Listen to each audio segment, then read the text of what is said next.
Olá, sou Vinícius Paniza, especialista em previdência complementar no Itaú Unibanco e titular da coluna Investindo no Futuro, disponível mensalmente no app Ion Itaú. Hoje fui convidado pelo time do Ion para falar sobre planejamento financeiro aqui no canal do YouTube. E para falar sobre isso, estou ao lado do Marcelo Coelho, que também é especialista em produtos de investimento e titular da coluna Ora Pois no Ion Itaú. Tudo bem, Marcelo? Para a gente começar, queria entender com você, como é que você começou a investir, como é que você teve contato com os investimentos?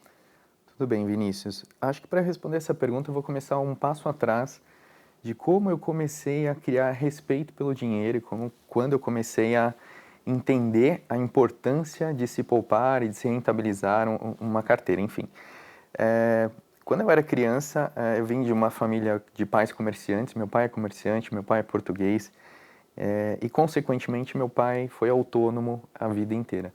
Então a gente viveu períodos ali de meses muito bons e meses muito ruins. E eu cresci nesse ambiente. Bom, eu me lembro da minha adolescência que com o meu primeiro salário, o valor da minha faculdade, da minha mensalidade, o meu salário correspondia a metade do valor da minha mensalidade. E eu tinha que fazer algum planejamento ali, alguma estratégia, alguma engenharia para conseguir me formar. E eu me lembro que os primeiros anos assim de faculdade eu ganhava um valor que eu precisava juntar 2 meses para pagar o primeiro mês de faculdade. Foi um período bem difícil, assim. Depois eu consegui entrar num outro emprego, entrei em banco, né? As coisas já estavam um pouco mais consolidadas. Eu fui pagando essa dívida que tinha na faculdade e eu comecei a criar essa cultura de, ops, espera aí, eu acho que eu preciso poupar aqui, eu acho que eu preciso pensar um pouco no amanhã. Logo depois eu tive uma experiência como autônomo também, né? Eu fui agente autônomo de investimentos, onde de novo ali, refletindo um pouco do que eu tinha vivido no passado com meu pai, eu tinha meses bons e eu tinha meses ali ruins, né? Então, nem todos os meses eu conseguia realmente fazer alguma renda que eu pudesse arcar com as minhas despesas. E aí me despertou ainda mais a importância, assim, de eu me preparar, de eu criar um planejamento financeiro pessoal para que eu pudesse ultrapassar esses meses ruins que aconteciam. E aí o meu primeiro planejamento financeiro, mesmo assim, de vida adulta, eu estipulei uma meta de ter 6 meses do meu salário guardado, assim. Eu sou autônomo hoje, se der tudo errado, eu não conseguir concretizar aqui nenhuma renda mensal, eu tenho 6 meses do meu salário. Quantos anos você tinha nessa época? Isso eu já tinha 20 para 21 anos. Super cedo, super jovem. Cedo. Se eu for lá atrás, assim, eu tive outras circunstâncias de pequenos planejamentos financeiros, né, para objetivos de curto prazo, mas eu acho que o grande planejamento financeiro meu inicial foi pagar a faculdade e depois foi criar essa primeira reserva aqui para mim. Eu adotei ali 6 meses do que eu tinha de custos, né, mensais, então eu tinha essa meta de 6 meses guardar, para se tudo desse errado, eu tinha ali um colchão. E aí depois disso, eu acho que entra uma segunda fase que você começa a poupar e você começa a se interessar por isso e ver que os juros no Brasil são compostos mesmo, né? E você começa a tomar gosto por isso e você depois disso começa a criar outros planos, né? Veio, enfim, noivado, casamento, primeiro apartamento, e aí com isso fez cada vez mais sentido essa fase de acumulação e depois, consequentemente, a fase de rentabilização, que é a fase que você vai buscar rendimentos maiores ali para o patrimônio que você está acumulando, né? Você falou em juros compostos, eu lembrei de uma frase que eu li há muito tempo atrás que falava que os juros compostos é uma coisa que ela é encantadora, que ela gera engajamento. A Uhum. partir do momento que você percebe a diferença que ela faz nos seus investimentos, você começa a se engajar mais e começa a se preocupar mais e começa a destinar mais recursos Perfeito. para determinados fins específicos. Então, assim, os juros compostos, de fato, como você mencionou, ele faz uma diferença muito grande. O que falta muitas vezes para as pessoas é, de fato, conseguir ter este engajamento e entender, de fato, o quanto diferencial Uhum. os juros compostos faz na vida financeira das pessoas. Porque esse pontapé inicial, ele realmente é difícil, né? E os juros compostos, quando você está iniciando, ele realmente não traz tanto Não. impacto na sua posição. A partir do momento que aquele pequeno bolo, você vai tendo ali pequenos planejamentos, pequenos planos, né? Pequenas caixinhas de planos para você acumular, e isso vai se tornando um pouco maior, os juros compostos começam a fazer mais sentido no seu patrimônio. Você fala, puxa, se eu tivesse o dobro disso, eu teria o dobro dessa rentabilidade, é uma coisa que vai acontecendo. Mas o pontapé inicial realmente ele é mais difícil, mas depois que as pessoas começam a investir e começam a ver que realmente faz sentido, né, esse retorno financeiro, eu dei uma experiência, quando eu casei, né, com a minha esposa, eu já estava nessa pós-fase de querer poupar alguma coisa do meu do meu salário, da minha renda mensal, para ter ali um colchão garantido para qualquer coisa que acontecesse. E eu comecei a mostrar para minha esposa que realmente existe a mágica dos juros compostos, né? Que se a gente investir todo mês, sem olhar ali, mas a minha rentabilidade nesse mês não foi tão grande, mas olhar aqui num horizonte de médio e longo prazo, e a gente está falando o período que eu estava com 21, 22, 23 anos. Ou seja, você tinha o Né? tempo a seu favor ainda, né? Então, que era Muito, uma né? coisa que muita gente às vezes despreza. Então, muitas vezes o jovem deixa de investir para poder consumir e ele perde esse ativo que ele tem que é super valioso, que é o tempo. Não, a gente tem que usar o tempo a nosso favor, né? Assim, às vezes a gente acha que está tarde para começar a investir, mas a gente tem um período de acumulação tão grande, né? A fase que a gente tem de geração de renda, né? Que é essa fase que se inicia ali entre os 18 e os 20 anos, que a gente vai ali caminhando nessa fase de geração de renda até 50, 55, 60. É realmente a fase que a gente tem que se aproveitar mesmo e montar esse colchão pensando ali nos seus objetivos próprios, né? Não, e engraçado que você falou começar cedo. Eu comecei a trabalhar com 19 anos na área de previdência. E a primeira coisa que eu fiz quando eu entrei foi contratar a previdência da empresa que eu trabalhava até então, porque é uma coisa que eu me preocupei. Eu falei, pô, se eu vou trabalhar com esse produto, eu preciso de fato contratá-lo, entendê-lo e valorizá-lo. E eu vejo hoje, depois de mais de 20 anos, 25 anos que eu fiz essa escolha, o quanto isso tem me ajudado no meu planejamento financeiro de longo prazo. Então, assim, as escolhas que a gente tem lá quando somos jovens, de fato, elas refletem muito hoje quando a gente valoriza. Então, a gente olha para trás, vê aquele retrovisor, vê aquele filme que passou e fala, caramba, olha quanta diferença faz de fato o tempo. É o tempo a favor. Assim, às vezes a gente é muito imediatista, né? A gente quer começar a investir hoje, e eu percebo muito isso das pessoas, né? Ah, mas eu só consigo acumular R$ 200 por mês, R$ 300 por mês, isso não faz diferença. Não faz diferença talvez nos próximos meses, né? Mas faz diferença se você tiver um caminho assim, a trilhar um planejamento de anos, né? Eu acho que, principalmente falando da previdência privada, que é um investimento que a gente tem que olhar realmente para longo prazo, né, E Vinícius? quando você falou da questão do investimento, poupar R$ 200 parece pouco, na verdade não é pouco, cada um tem um bolso, Sim. cada um tem um poder de poupança, cada um tem um poder de investir, então cada um tem a sua despesa fixa. Então a minha vida financeira é diferente da sua, e cada um poupa de um jeito, cada um poupa Claro. aquilo quanto pode. E de fato ter condições de investir faz a diferença, e quando você consegue maximizar essa vantagem dos juros compostos, de fato aí a combinação fica perfeita. E falando nessa questão de investimento, como é que você vê essa diferença de investimento entre as gerações? Como é que cada geração, na sua visão, investe hoje? Então, Vinícius, eu acho assim, a gente vem acompanhando uma evolução significativa na forma do brasileiro investir, né? Eu acho que ainda a gente tem um campo muito grande para atingir, né? A educação financeira, principalmente nos jovens. Eu acho que é algo que a gente tem um espaço muito grande para evoluir. Mas se a gente compara com os nossos pais, por exemplo, né, décadas passadas, assim, a forma de investir, as pessoas não pensavam em rentabilização, né? O investir era poupar dinheiro e guardar aquele recurso. A gente fala do famoso colchão, né? Poupança, enfim, para quem queria investir.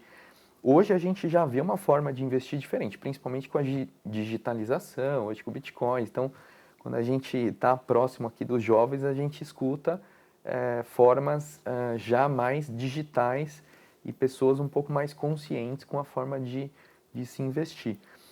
Antigamente, o investir era o poupar, né? Era simplesmente poupar. Né? E aqui, até entrando um pouquinho nos ciclos de investimentos, né? O poupar, o rentabilizar, eu acho que ele é tão importante quanto o poupar, né? O primeiro passo é a gente guardar recurso. Depois é o que vai fazer com esse recurso, como que a gente vai rentabilizar esse recurso. E eu acho que hoje eu vejo jovens já com esse olhar mais de busca por rentabilização.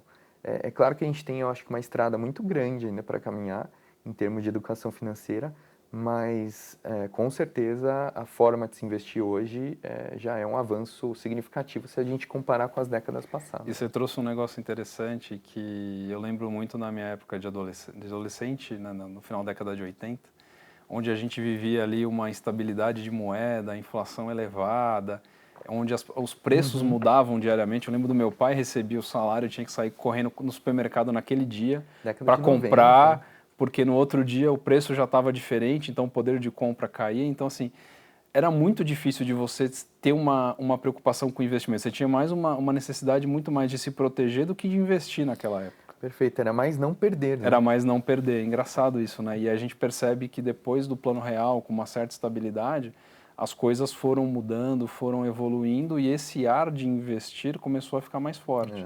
E aí uma coisa que eu percebo também é que a pessoa que investe hoje em 2024 é totalmente diferente da pessoa que investia em 2014, em 2004, em 94.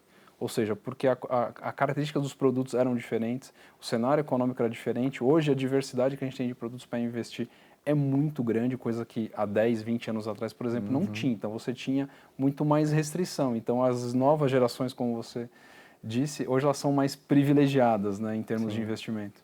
O acesso está muito mais fácil também para os produtos de investimento, né? Hoje o jovem digital ele consegue de uma forma muito mais prática, até tablet, celular, enfim, os produtos estão muito mais acessíveis para qualquer grupo de clientes, né? Hoje a gente vê na nossa grade de produtos investimentos a R$1. Então, assim, a democratização de investimento também fez com que esse universo mudasse muito quando a gente olhava início de década de 90, por exemplo, que meu pai só queria não perder o dinheiro, né? Eu sou de uma época que eu lembro que a poupança era muito comum e hoje você vê poupança praticamente é uma quantidade pequena de pessoas que investem em poupança. Então, assim, de fato, essa característica do brasileiro mudou muito.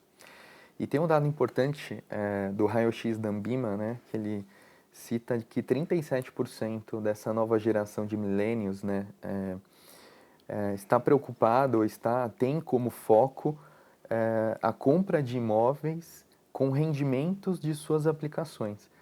A gente via décadas passadas, né, 90, 80, que o foco do investimento era muito em imóvel, né? Meu pai, possivelmente o seu pai, os nossos pais, viam o investimento como tijolo, né? Então, assim, essa casa aqui é minha, eu estou vendo, o meu dinheiro está aplicado aqui.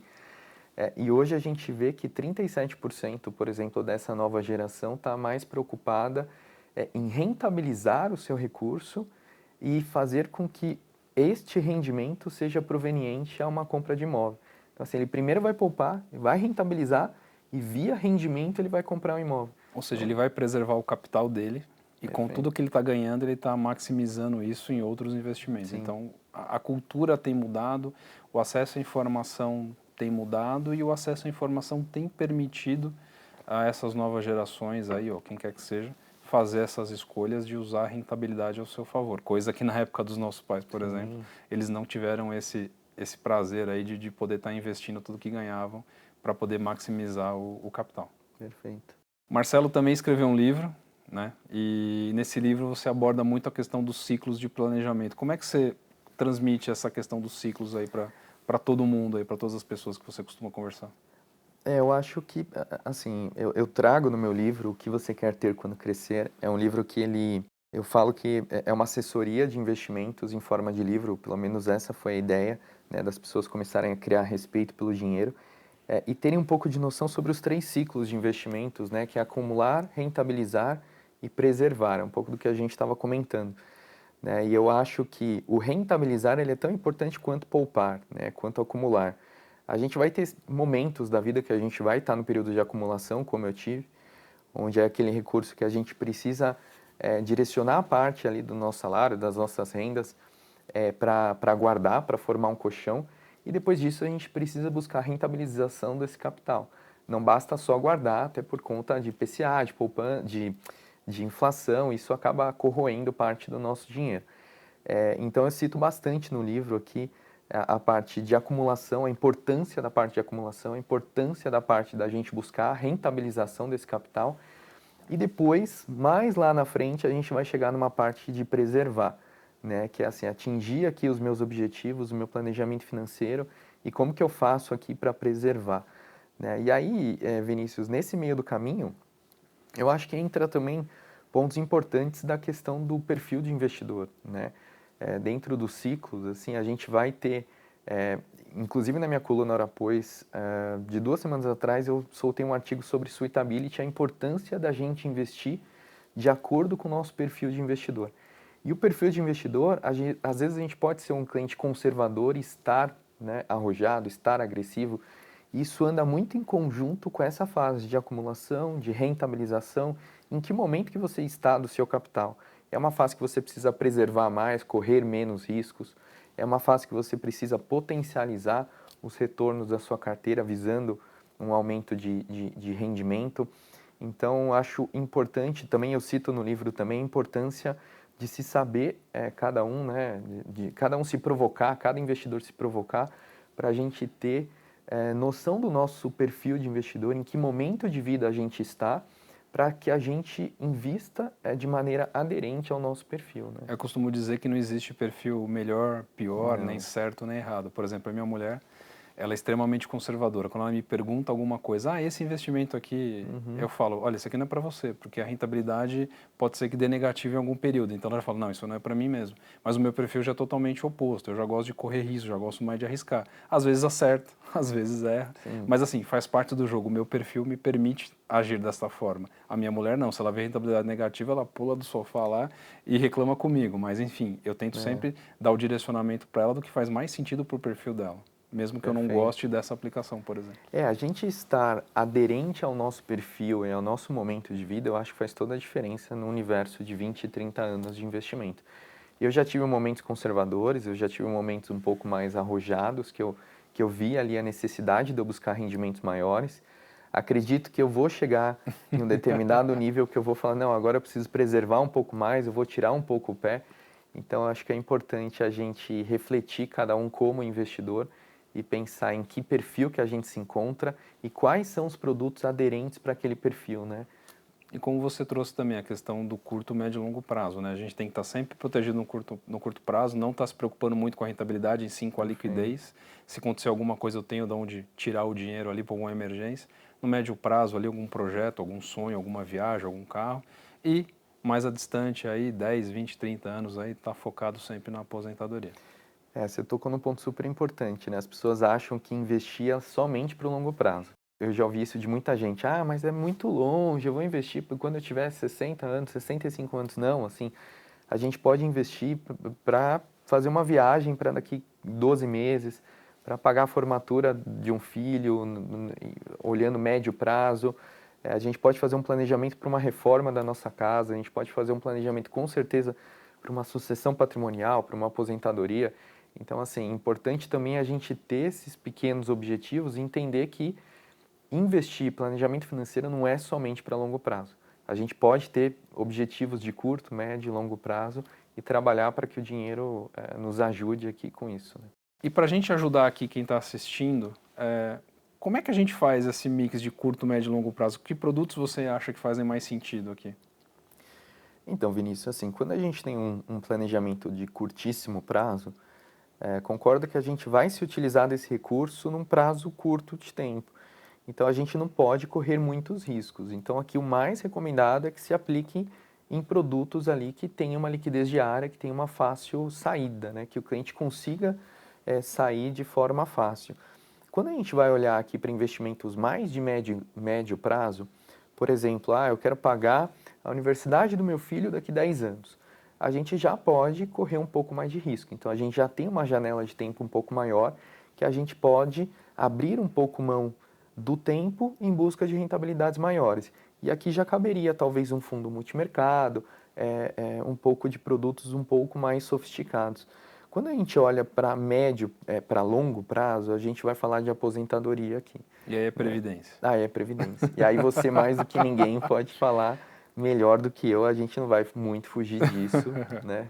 Não, mas os produtos de previdência hoje, de fato, a grade que a gente tem hoje de produtos que a gente oferece, ela é extremamente vantajosa, tem para todos os tipos de clientes, todos os tipos de perfis, assim, então, como você comentou, tem produtos a R$ 1. Então, hoje você acumular para a Previdência é uma coisa muito mais fácil. É isso. Eu acho assim, para eu finalizar aqui, Vinícius, eu queria finalizar com uma frase, ela parece um pouco clichê, mas eu acho que vale muito e para as pessoas não sentirem a dor do planejamento financeiro. Eu acho que o planejamento financeiro não é deixar de fazer coisas, é você se planejar para fazer tudo o que você quer. Então, assim, com uma visão de curto, médio, longo prazo, com os produtos ideais, você não abre mão de fazer coisas e no final das contas você consegue fazer tudo que você sonha, né? Valeu, Marcelo. Obrigado aí. Muitos ensinamentos, muita coisa boa a gente conversou. E assim, gente, chegamos ao fim dessa conversa sobre planejamento financeiro aqui no YouTube do União Itaú. Se você gostou, deixa a sua curtida, conte nos comentários como está o seu planejamento financeiro pensando no futuro. Também não esqueça de assinar o canal para saber todos os novos conteúdos aqui. Um abraço e bons investimentos.